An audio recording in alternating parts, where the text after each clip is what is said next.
Welcome back, everyone. I'm doing something a little bit different with my battle report today, where I'm going to look at the list matchup before I've actually played the game. I've got the time to do it, so I figured it might be a little bit more interesting seeing me think about a list before I'd played it, so you get my unfiltered thoughts rather than, I guess, what must be a bit biased, at least, thoughts after I've actually played the list. So this is the first round of the SmithF Family Invitational. So we're playing our 3,000 point lists. I've drawn up some Ogre Khans against Mark, who I'm pretty sure is MC... Hang on, I'm going to find out this. One sec. Sir MC 2015 is the answer. That took me a little bit longer to find out than I thought. So he has brought, basically, I think his list probably comes more into its own at the 4,500 and 6,000 point levels. But basically what he's got is a big unit of bruisers with Swift Stride. He's got two units of Tusker Cavalry, three of them, with great weapons. He's got the Scrappling Trappers and some Saber-Toothed Tigers.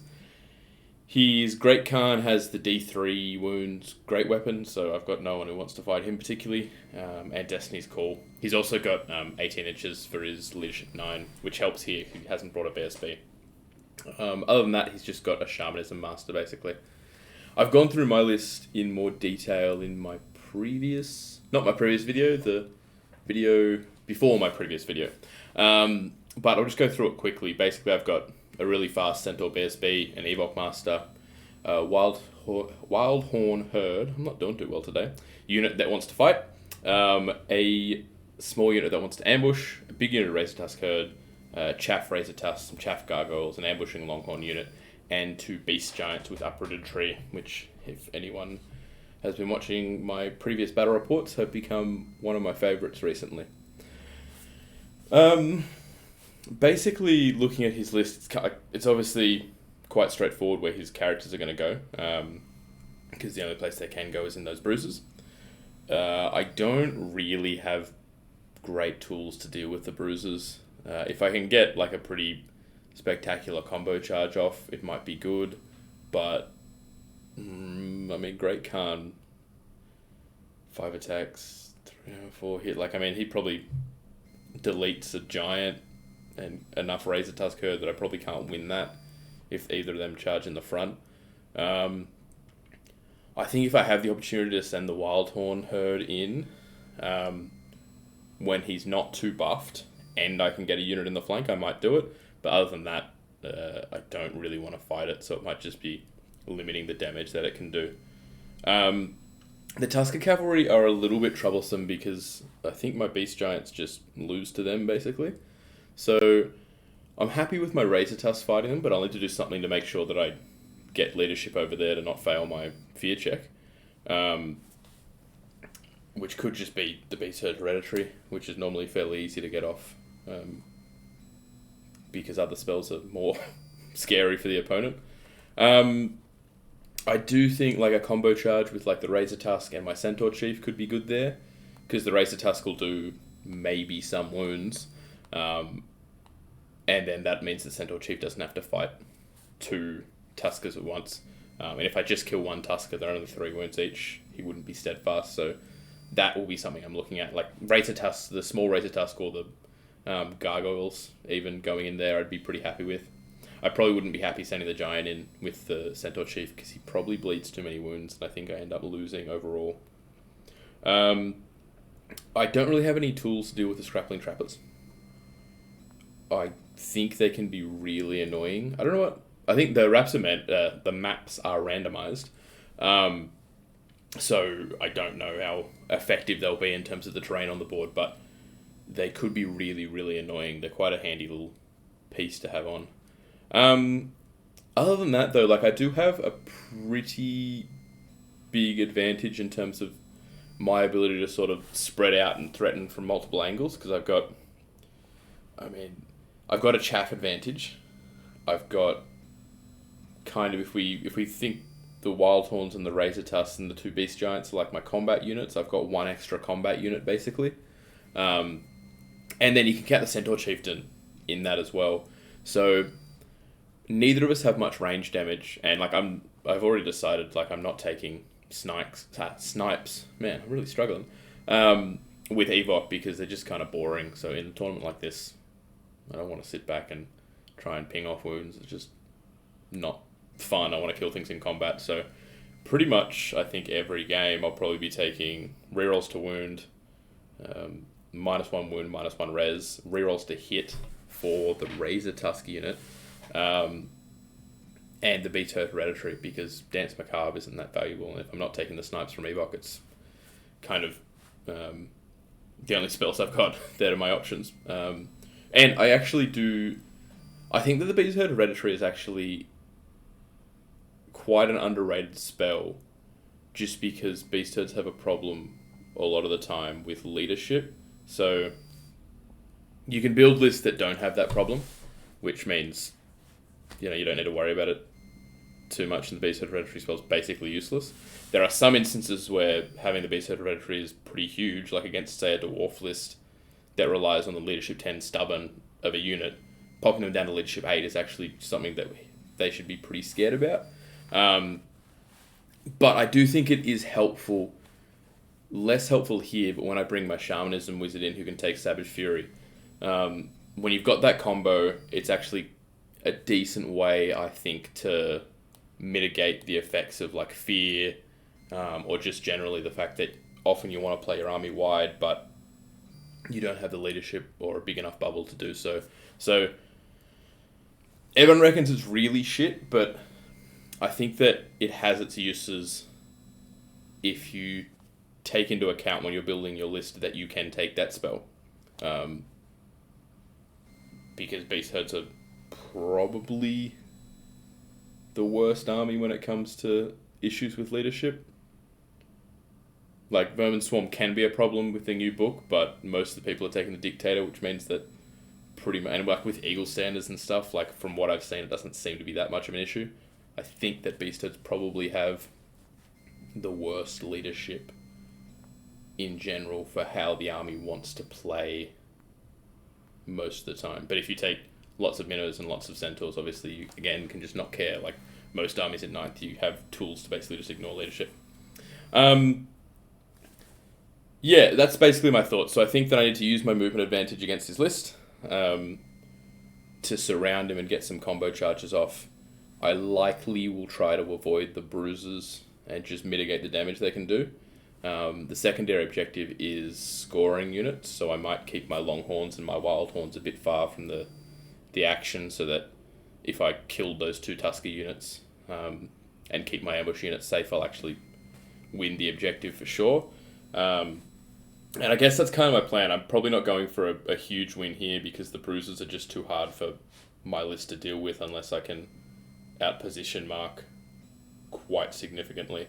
So I guess my plan will be to take off those Tusker units and avoid losing too much to the bruises, and then, hopefully I can get a small points win and then the objective win by doing that.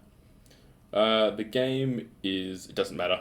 I'm not going to release this until I do the video with the actual report on it, but from now it's like 48 hours for me, so it will be interesting to see how it goes when we play. Okay, so ready to get started.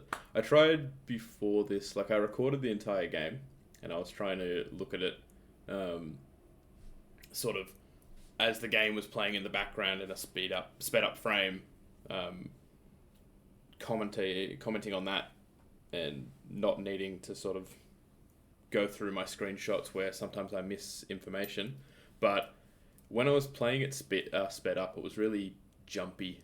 So if anyone has a better suggestion for how to do that, like what was sort of happening was, because I'm zooming in and doing various things on the screen in the recording, I think with the played up speed, it just sort of screws with it sometimes. So whenever the screen's zooming in or doing stuff like that, it gets pixelated or goes a bit weird. And even when it's looking right, it's sort of is real jerky. So it didn't really work. But if anyone has a suggestion for how to do that or a better player, I was using VLC Media Player. But yeah, if someone who's better than me at tech has some ideas, I'm happy to try them because I think that might be a better way to do these videos. Anyway, into the actual battle report. This was Frontline Clash with Capture the Flag's objective. My opponent won the roll for sides and chose the top, and I deployed everything to go first. I split my Giants on the left and my Centaur BSB on the right, basically because his army was pretty small. It meant that one of them was going to be able to sort of get around him pretty well. As you can see, he sort of stacked himself up in that left-hand corner. It meant that my Giants didn't have much freedom to roam, particularly with the house sort of stopping them and the fact that the Tuskers are both really fast, like relative to my army. But I was kind of okay using them to like hold down that flank while I sort of swing around with everything else. This shot is like after I did one for so I didn't vanguard the Giants in the end, and what I did was that one who's touching the wall on the left charged the Scrappling Trappers who were in the forest, and they fled. Which, I mean, I don't really think I even wanted to complete the charge. It was a bit long. It was maybe 17 or an 18. I don't think I wanted to because I would have just lost the Giant. But if he'd made the charge, I would have moved up kind of aggressively with my stuff on the right so that whatever charges that Giant I've got counters for probably would have fled the Giant to drag his units out of position. So that, like, there was a bit of a plan there, but really, like, what I was kind of more trying to do, hoping that I wouldn't make it, was just get those trappers to flee, which they didn't. They passed their test. Or did they? Maybe they fled, got to there, and then it was like a 17 or 18. I don't really know. Regardless, they're there. I think they did flee, though, because I think they had to rally in the next turn. But yeah, basically, I didn't see too much wrong with it. So I declared that because I thought, as I said, I think in the list review, the trappers were going to be a bit annoying if I let them run around laying their traps on all the terrain, basically. I dropped my Gargoyles up in that ruins on the right, basically because them in a combo charge against Tuskers with my BSB, I'm actually kind of happy with. Like, I feel like they do enough and take up one of the models potential. Like, if I don't know, probably wouldn't take up frontage, but I feel like they could do enough damage that the BSB is then sort of like guaranteed to break steadfast or whatever. So, I don't know. They also were threatening the dog where they were, so I didn't need them to be down near my army to chaff at this stage because they were probably able to catch, get in the way where they were anyway. So I just thought a more aggressive placement might be cool. I don't know what the next one is. Okay, so this is when my opponent's declared his charges after my first turn, basically. I had very little to do in Magic. I put the Whispers of the Veil on the Tuskers there, basically thinking, I might declare a charge against them with the Giant next turn, perhaps. And and also thinking that they might charge as they did, and if they got in, it'd be a little bit better to have a buff up.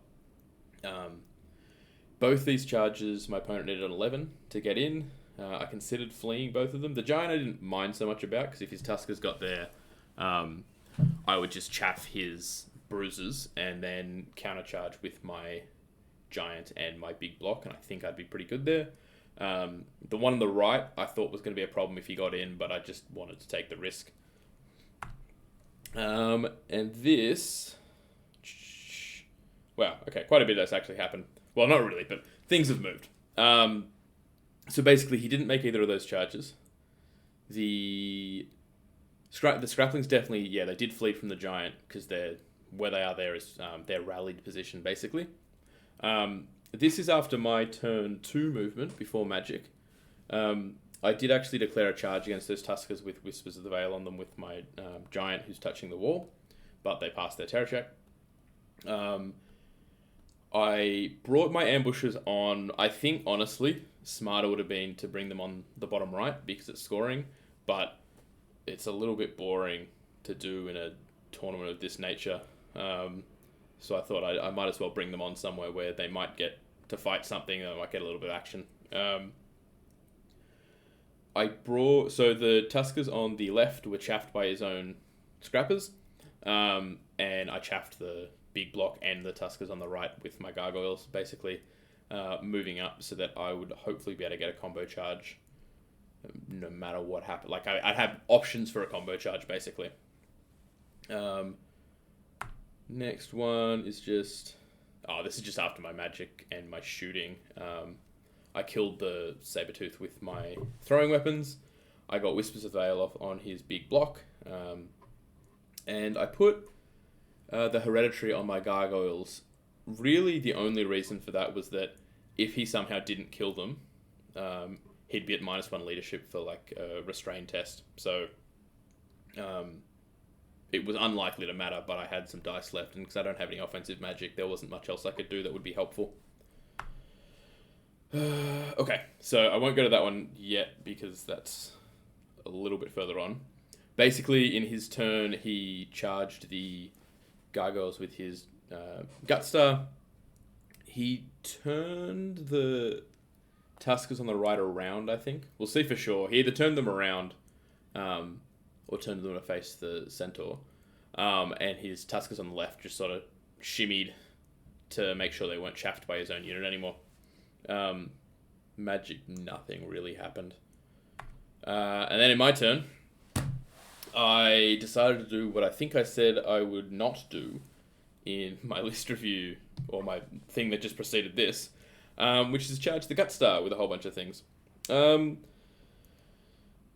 I thought at the time this wasn't too bad. So basically sending a giant in, sending the big block of Razortusks in, and then getting one in the flank.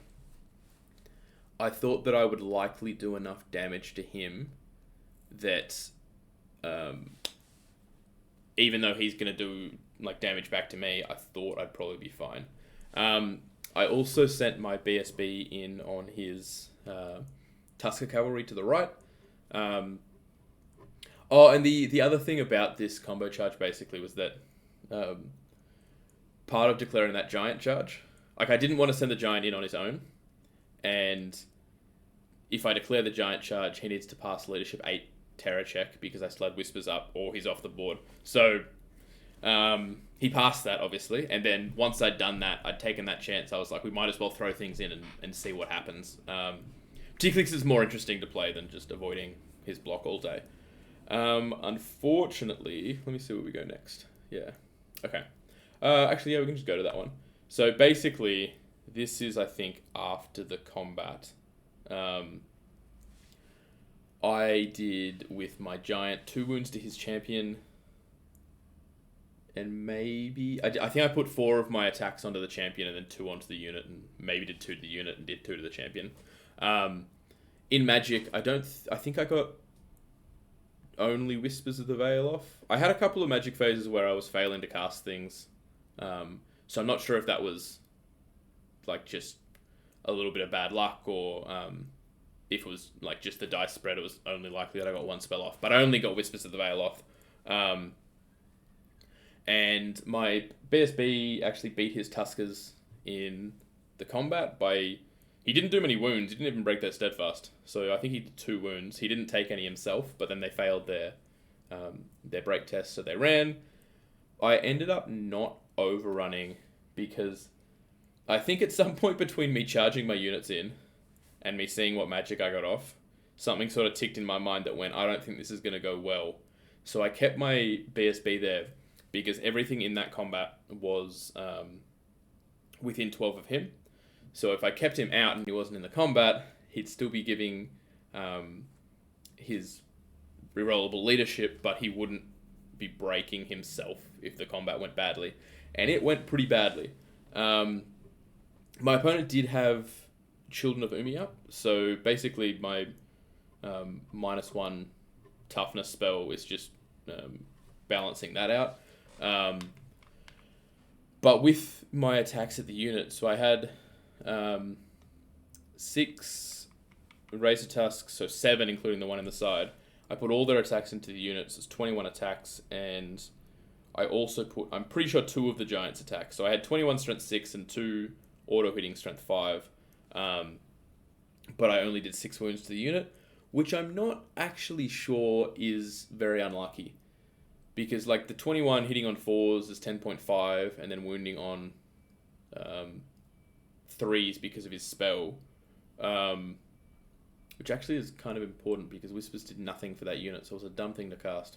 Anyway, yeah, so 10.5 when winning on 3s is maybe like 6 or 7-ish. Probably just a little bit under 7. Then the Giant maybe does 2 wounds and maybe he saves 1. So like doing 6 as opposed to an average of maybe about 8 is actually not really that unlucky. But going in, I sort of thought that I was more likely to do more wounds than that, I guess. Yeah, like, definitely, and I've only just noticed this now, definitely the wrong spell selection. Because I know I tried to put Ancestral Aid on the Razortusks, but I think rather than reroll to wound on them, I put -1 toughness on his unit, which is just the wrong choice in that situation. So I'm not really sure why. I might be missing something here, but I think that was just like wrong spell selection. But even with that, I probably don't do that much better. In the end, he did 4 wounds to my Giant. He did 2 wounds to my... Oh, 1 wound, sorry, to my Razortusk on the side, and then he did 9 to my Razortusk in the front. The Great Khan, with his D3 wound weapon, did 7 wounds. And the end result basically was because of fear. The Razortusk block was auto-breaking, and my Giant and my guy in the flank had a double 1 rerollable, and neither of them made it. So I reckon it's going to be probably a big jump to the next thing. So I'll just explain what happens. Basically, he catches my Razortusks. My Giant and my other Razortusk get away, but then he's really close to my Wildhorns, and I've got no buffs up. Weird one. Yeah. So basically, in his turn, he charged. This is a bit of a messy board, but you'll just have to forgive me. In his turn, he charged my block of Wildhorns. I did, by the looks of it, another 6 wounds, and I lost 1 million. And basically just...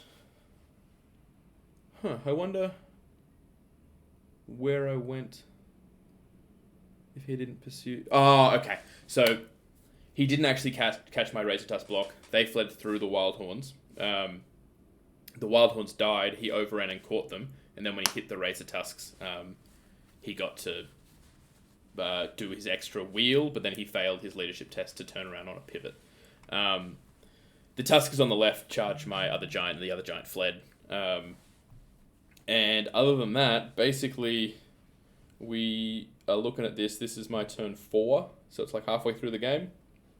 And I've had enough of that Bruiser Star. I just don't want to deal with it. So my plan was pretty much to try and get those Tuskers, and to keep my 2 scoring units alive. Because if I get that, I win the objective. Yeah. So I don't know where this next one's going to take us. Okay, cool. So yeah, basically my Longhorns charged his chaff to try and clear them out. My Razortusk rallied.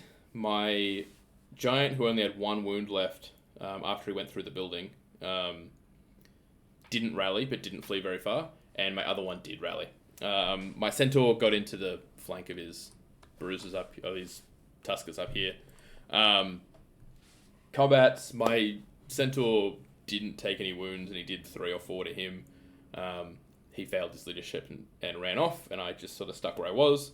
And then in his turn, he basically just moved the Gut Star up towards my scoring units. Yeah, so this is after that. And then, I wonder how many more of these I have. Not sure.